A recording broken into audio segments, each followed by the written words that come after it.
해피 뉴 이어! 예전에는 새해가 되면 괜히 설레고 올해에는 뭘 해볼까? 목표를 세우는 재미도 있어서 그냥 새해라는 말 자체가 좋기만 했던 것 같아요. 근데 올해에는 조금 다르더라고요. 아, 나 또 한 살 먹었구나. 내년이면 진짜 마흔이네. 새해 첫날인데도 이런 생각이 먼저 들어버리니까 자연스럽게 20대 때 내 모습이 자꾸 떠오르더라고요. 저는 15년 동안 화장품 업계에 있었잖아요. 그만큼 어릴 때부터 피부 관리나 미용에 진짜 관심이 많았어요. 근데 뒤돌아보니까 그때 왜 그랬을까 싶은 게 너무 많은 거예요. 그래서 오늘은 20대로 돌아간다면 절대 안 할 것들에 대해 솔직하게 이야기해 보려고 해요. 혹시 지금 고민하고 있는 부분들이 있다면 제발 제 경험담을 듣고 한 번만 더 생각해 보셨으면 좋겠습니다.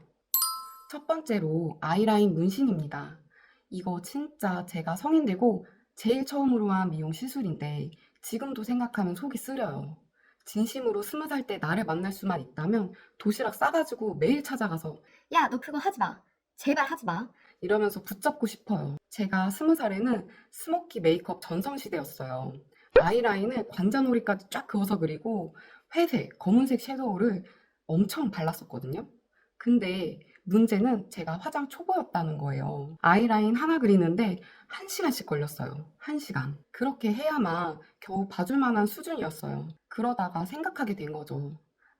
차라리 문신을 하면 되겠다. 지금 생각하면 정말 웃기는 게 저는 아이라인 문신을 하면 그냥 그 상태로 평생 또렷하게 유지되는 줄 알았어요.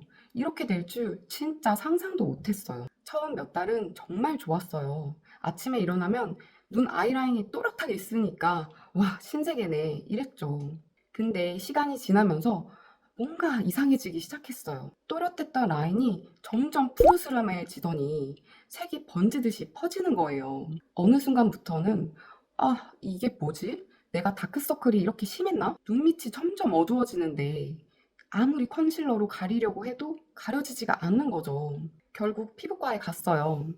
선생님이 UV 촬영을 해보자고 해서 찍었는데 사진을 보는 순간 식은땀이 났어요. 겉으로 봤을 땐 애매했었는데 UV 촬영으로 보니까 눈가 주위로 색소 침착이 엄청 심한 상태였던 거예요. 다크서클이 아니라 진짜 색소가 퍼진 거라는 얘기를 듣는 순간부터 머릿속이 완전히 하얘졌어요. 물론 요즘 아이라인 문신 잘 하시는 분들도 많고 색 안 번지게 한다고 하시는 분들도 있어요. 근데 저는 그런 곳을 못 만났고 지금까지도 그 흔적으로 고민을 하고 있기 때문에 혹시라도 아이라인 문신을 고민하고 계시다면 제발 한 번만 더 생각해 보셨으면 좋겠어요. 두 번째는 레이저 토닝이에요. 잠깐. 레이저 토닝 자체가 나쁘다는 게 아니에요.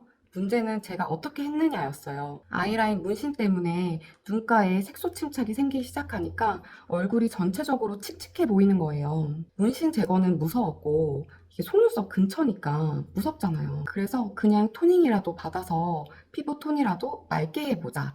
이 생각밖에 없었어요. 그래서 레이저 토닝을 무작정 받기 시작한 거예요. 그때 레이저 토닝이 10회에 30만 원? 이런 식으로 저렴했었거든요. 이 정도면 괜찮은데 싶으니까 아무 생각 없이 받은 거죠. 조금 칙칙해지면 가서 받고, 좀 저렴한 데를 찾으면 또 가서 받고, 이런 식으로 셀 수도 없이 많이 받았어요. 효과가 없었냐고요? 아니요. 분명히 있었어요. 피부톤은 확실히 맑아졌고 얼굴이 깨끗해 보였어요. 근데 이유가 뭔지 아세요? 피부가 얇아졌으니까예요. 레이저를 너무 자주 무분별하게 받으니까 피부 장벽이 약해진 거예요. 그러니까 맑아 보이는 게 당연하죠. 피부가 얇아지면 속이 비치니까요. 대신 조금만 자극을 받아도 피부가 빨개지고 민감해지고 트러블이 올라왔어요. 요즘은 피부 손상은 최소화하면서 색소만 정확하게 분해해주는 좋은 레이저들도 많잖아요. 근데 중요한 건 내 잡티가 뭔지 정확하게 아는 거예요. 기미인지, 주근깨인지, 오타 모반인지에 따라서 치료 방법이 완전히 달라요. 그냥 레이저 토닝이요. 이러면서 받을 게 아니라 내 피부 상태를 정확하게 진단받고 방향성을 정하셔야 돼요. 세 번째는 무분별한 화장품 사용이에요. 이건 제 직업하고 관련이 있는데 지금 생각하면 제 피부한테 정말 미안해요. 제가 화장품 상품 기획자로 15년 동안 일을 하다 보니까 새로운 성분, 새로운 원료, 새로운 제형에 대한 정보가 정말 빨리 들어왔어요. 요즘 이 성분 뜬대, 요즘 이 원료 임상 결과 미쳤대. 이번에 나온 이 제형 진짜 대박이래. 그러면 어떻게 했냐고요? 당연히 궁금하니까 바로 사서 테스트하죠. 아니면 연구소에 샘플 의뢰해서 받아보고요. 근데 문제는 팔 안쪽에 테스트를 해보고 쓸 생각을 안 한 거예요. 그냥 얼굴에 바로 발랐어요, 얼굴에. 하루에도 여러 가지 제품을 테스트하고 거의 매일 다른 제품을 바르다 보니까 제 피부는 쉴 틈이 없었던 거예요. 그땐 이게 관리라고 생각했어요. 좋은 제품 많이 바르면 당연히 좋아지는 거 아니야? 완전히 착각을 한 거죠. 어느 날부터 피부가 이상하게 예민해지기 시작했어요. 잘 안 나던 트러블도 올라오고 화장품 하나만 바꿔도 피부가 바로 반응을 하는 거예요. 그때 깨달았죠. 아, 피부는 좋은 성분을 많이 준다고 좋아지는 게 아니구나. 안정된 상태를 오래 유지해줄 때 좋아지는 거였어요. 그래서 지금은 새로 나온 제품이든 유행하는 성분이든 내 피부가 이걸 받아들일 수 있는 상태인지 한 번 더 생각해요. 20대 때의 저처럼 좋다니까, 다들 쓰니까 라는 이유로 무분별하게 바르고 있으시다면 꼭 한 번쯤 멈춰서 생각해 보셨으면 좋겠습니다. 네 번째로는 바로 무분별한 탈색과 염색이에요. 저는 30대가 되기 전에 꼭 한번 해보고 싶은 게 있었는데요. 바로 핑크 브라운으로 염색하기였어요. 지금 아니면 언제 해보겠어. 머리 상하면 단발로 자르지 뭐.